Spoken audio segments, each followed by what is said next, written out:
When UFC light heavyweight champion Rashad Evans jumped into the octagon to confront Quinton Rampage Jackson at UFC 96, a lot of fans salivated at the thought of two great light heavyweights going toe-to-toe.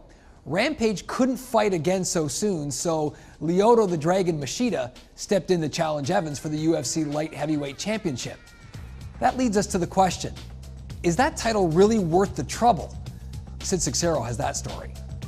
It may not be the fight that everyone wanted, but Saturday's tilt between champion Rashad Evans and challenger Lyoto Machida for the UFC Light Heavyweight Championship is very intriguing.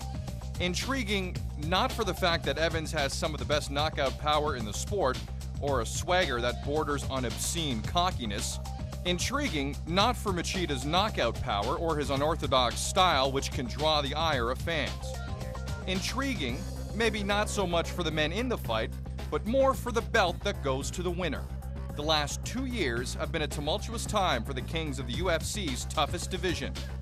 Only 8 different men have held the title, with Randy Couture holding it on 3 occasions. His final reign ended at UFC 52 by Chuck Liddell.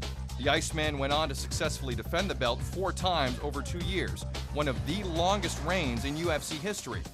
Since then, the belt has not been successfully defended more than once. Quinton Rampage Jackson took the title from Liddell by KO at UFC 71. Since the loss to Jackson, Liddell has had a rough go of it, losing 3 of 4. Jackson, meanwhile, defended only once before losing a controversial decision to Forrest Griffin. After that loss, Jackson spiraled out of control in his personal life, which saw the firing of his longtime trainer and manager, plus Jackson was arrested after a wild police pursuit. Griffin followed up the biggest win of his career by getting knocked out by Rashad Evans in the 3rd round at UFC 92. During the fight, Griffin broke a hand and required surgery.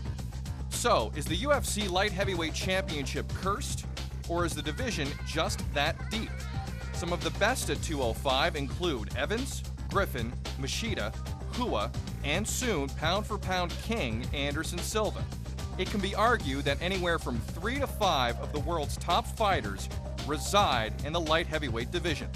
So, in taking on the very dangerous Lyoto Machida, Rashad Evans is going up against one of the biggest challenges in mixed martial arts. And as many have said, you're not a true champion until you defend at least once.